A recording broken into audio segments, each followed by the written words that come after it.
Muy bien, a continuación vamos a resolver un ejercicio que salió en varias comunidades autónomas en las oposiciones de Biología y Geología del año 2025, de la convocatoria 2025.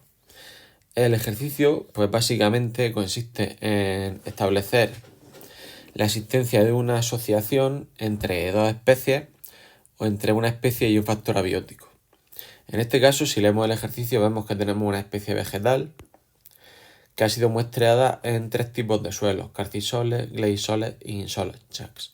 Entonces nos darán una tablita típicamente como la que hay aquí, donde tenemos una serie de muestras que se han tomado en carcisoles, en suelos de tipo carcisol, gleisol y solonchak. Entonces vemos que en el primer muestreo en estos suelos, pues vimos que encontrábamos la especie en los carcisoles, en los gleisoles, pero no en solonchak. En la segunda muestra que se tomó en carcisoles había esta especie, en la segunda muestra de gleisoles no, y en la segunda muestra de solonchaks tampoco, y así sucesivamente. Entonces tendríamos que contar para los gleisoles en cuántas muestras de las 15 aparecía esa especie y en cuántas no, y hacer lo mismo para los gleisoles y los solonchaks. Entonces, ¿esto por qué lo hacemos? Porque nos permite organizar los datos en una tabla de contingencia. Entonces aquí tendremos la especie, positivo y negativo, pues presencia o no presencia de dicha especie en carcisoles, en gleisoles y en solonchak, dependiendo del tipo de suelo.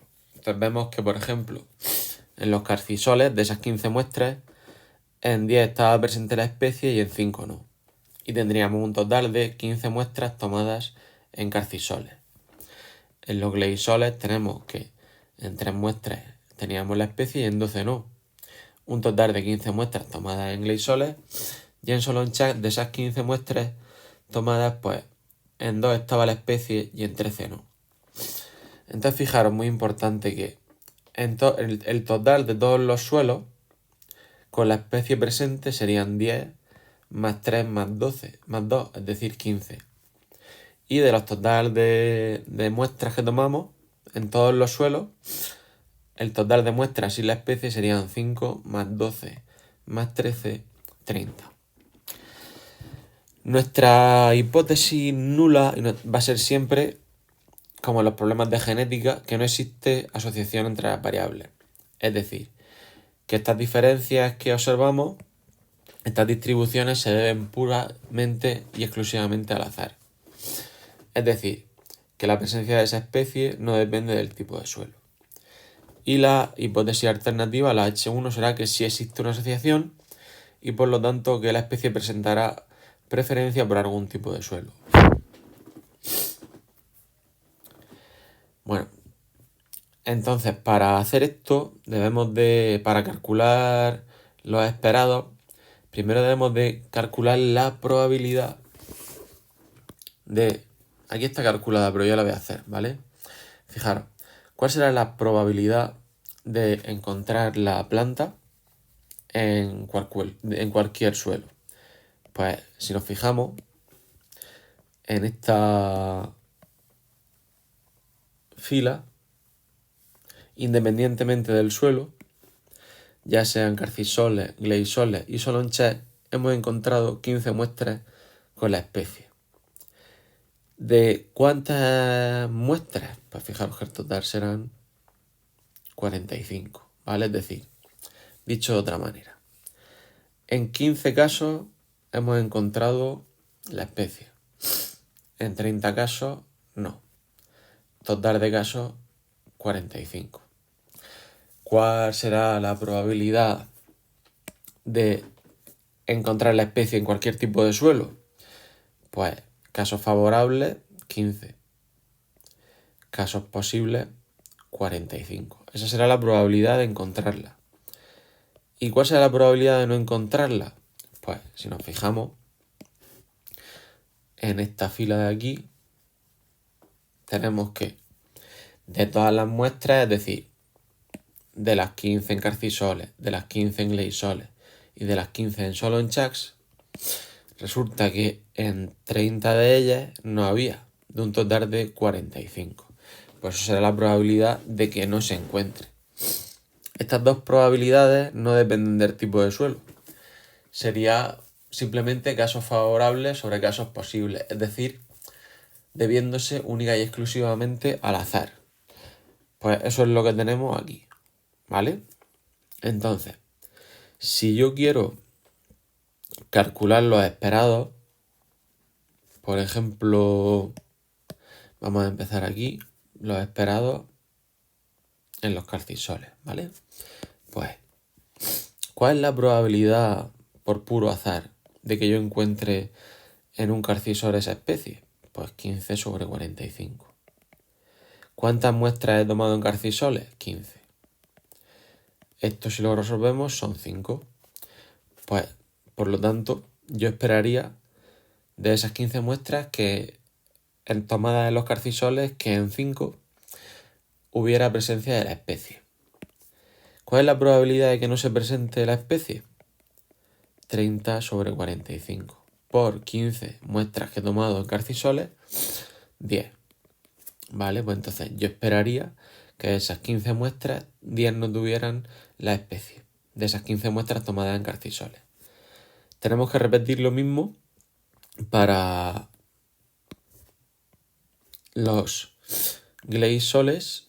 Tendríamos pues 15 sobre 45 también por los 15 muestreos que he hecho en gleisoles y me salen también 5.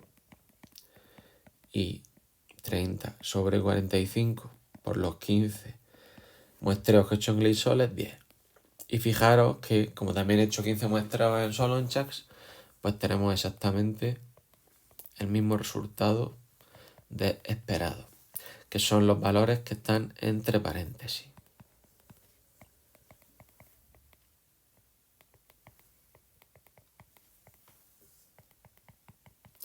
Muy bien, y así ya tengo mis esperados en todos los tipos de suelo. Fija, esto estaría mal porque esto es un 10.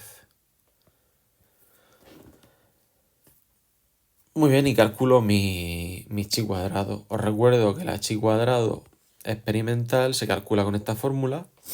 El sumatorio de los valores observados menos los esperados al cuadrado dividido entre los esperados. Entonces yo tendría, para esta primera fila, pues tendría 10 menos 5 al cuadrado entre 5, ¿vale?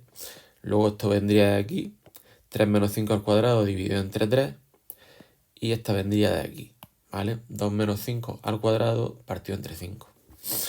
Luego esta vendría de aquí, 5 menos 10 al cuadrado partido por 10. Esta de aquí vendría de aquí y esta de aquí vendría de aquí. En total 11,4. Por lo tanto, mi chi cuadrado experimental será de 11,4. Ahora vendría el siguiente paso, que sería calcular los grados de libertad. Para calcular los grados de libertad tenemos que fijarnos en mi tabla de contingencia y utilizamos esta fórmula, que los grados de libertad serán el número de filas menos 1 multiplicado por el número de columnas menos 1, ¿vale? Y debemos de tener en cuenta que solamente vamos a tener en cuenta los datos, ¿vale? Es decir, yo tengo aquí 2 filas con datos, ¿lo veis? 2 filas y 3 columnas. No me van a interesar estos de aquí, ¿vale? A ver, estas de aquí, quiero marcarlo con esto. Los totales no los voy a tener en cuenta a la hora de aplicar esta fórmula. Entonces fijaros que tengo 2 filas, presencia y ausencia de la especie, y 3 columnas, un tipo de suelo, otro tipo de suelo y otro tipo de suelo. Por eso tendremos 2 filas menos 1, 3 columnas menos 1, pues 1 por 2, 2. Y eso serían mis grados de libertad. ¿De acuerdo? Y sabiendo los grados de libertad, pues ya me vengo a la tabla de chi cuadrado que os deben de dar en el enunciado. Y entonces me voy a la fila de 2 grados de libertad y fijaros, tendré una zona que pone no significativo y otra zona que pone significativo. Busco mi valor en esta fila de aquí, que me la dicen los grados de libertad. Y si buscamos el 11.4, fijaros que estará aquí, entre el 9.21 y el 13.816. Es decir, en la zona de significativo. ¿Eso qué quiere decir? Eso quiere decir que las diferencias que he observado entre los valores observados y esperados son significativas. Es decir, que la probabilidad de que esas diferencias se deban al azar son muy pequeñas. Por lo tanto, vamos a rechazar la hipótesis nula. Rechazamos la hipótesis nula porque las probabilidades de que se deban al azar esas diferencias son demasiado pequeñas. Y por lo tanto, aceptamos la hipótesis alternativa, que va a ser que existe algún tipo de asociación ecológica entre la presencia de la planta y el tipo de suelo. Entonces, pues ya terminamos con nuestra interpretación ecológica, ¿vale? Que es lo que os he dicho. Pues parece ser que esta especie tiene preferencia por los carcisoles. Si os dais cuenta, voy a marcar los valores observados en amarillo y en rosa los esperados. Fijaros que los carcisoles, el valor de los esperados positivos es de 5 y observamos 10, ¿vale? En los gleisoles esperamos también 5, pero observamos solamente 3. Y en Solonchas también esperamos 5, pero solamente hay 2 muestras con la especie. Por lo tanto, daros cuenta que la presencia de la especie en carcisoles, los valores observados son claramente mayores a los esperados. Igual que las muestras sin la especie en carcisoles, esperaríamos 10 y solamente encontramos 5. Por lo tanto, interpretaríamos eso, que esta especie parece ser que tiene una preferencia por ese tipo de suelo.